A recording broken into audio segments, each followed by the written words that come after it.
Hello everyone, welcome to our YouTube channel banker couple.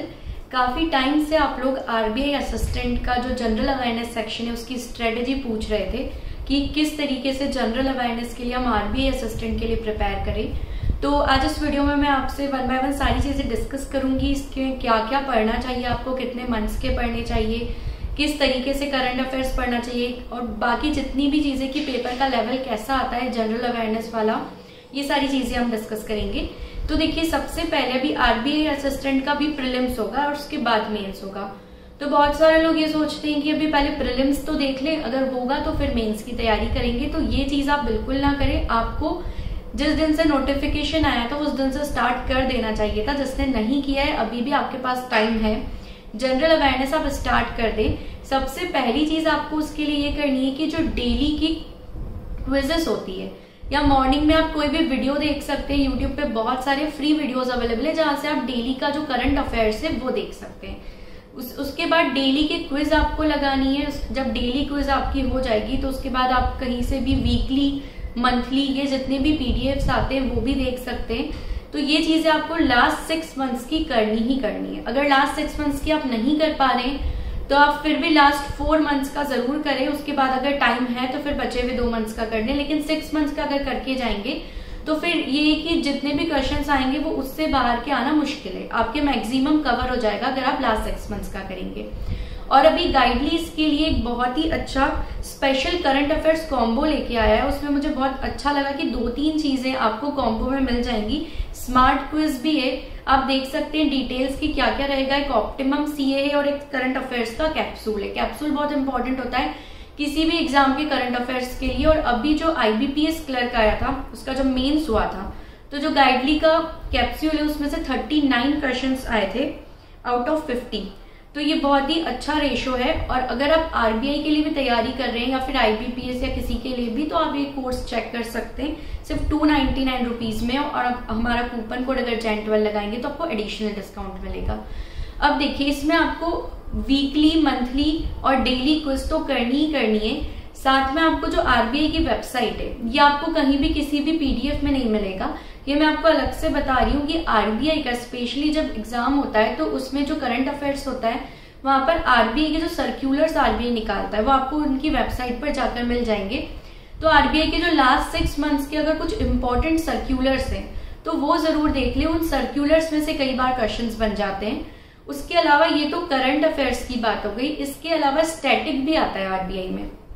तो static GK भी आपको पढ़ के जाना है।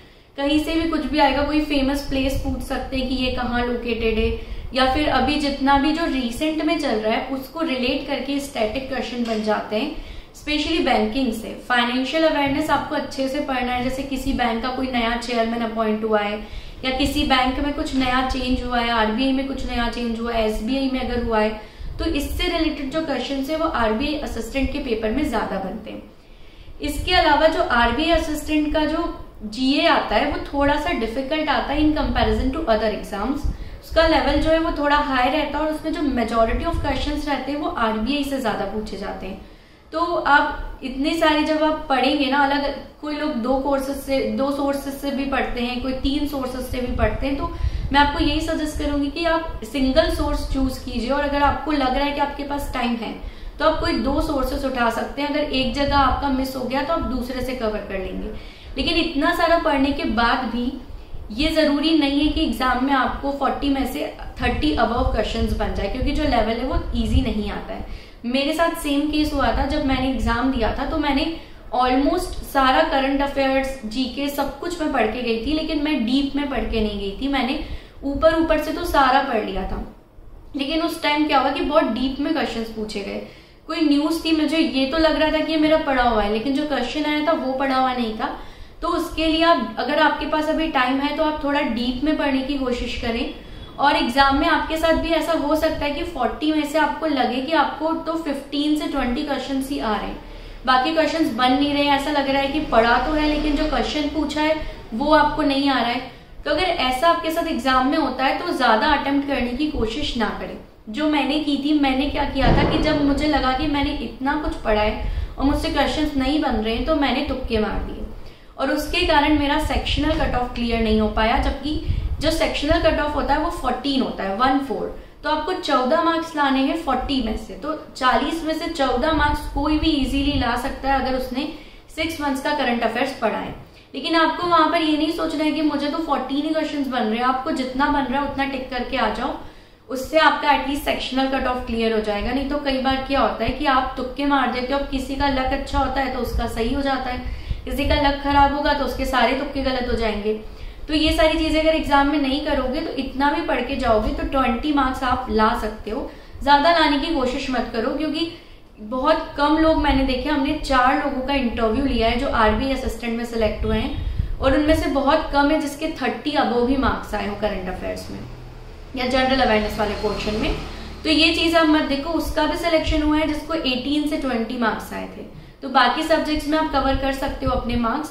तो ये स्ट्रेटेजी से अगर आप पढ़ोगे, और डेली जरूर पढ़ो, डेली अगर पढ़ोगे ना तो उसमें क्या ज्यादा क्वेश्चंस कवर होते हैं। अगर आप सिर्फ मंथली पीडीएफ उठा लोगे तो मंथली पीडीएफ में क्या होता है, बहुत सारी इंपॉर्टेंट न्यूज मिस हो जाती है। तो पहले डेली तो पढ़ो ही, जैसे ही एक वीक खत्म हो रहा है उस पूरे वीक का वीकली पीडीएफ से भी रिवीजन कर लो, और उसके बाद जो डेली आपने क्विजेस करे थे उससे रिवाइज कर लो।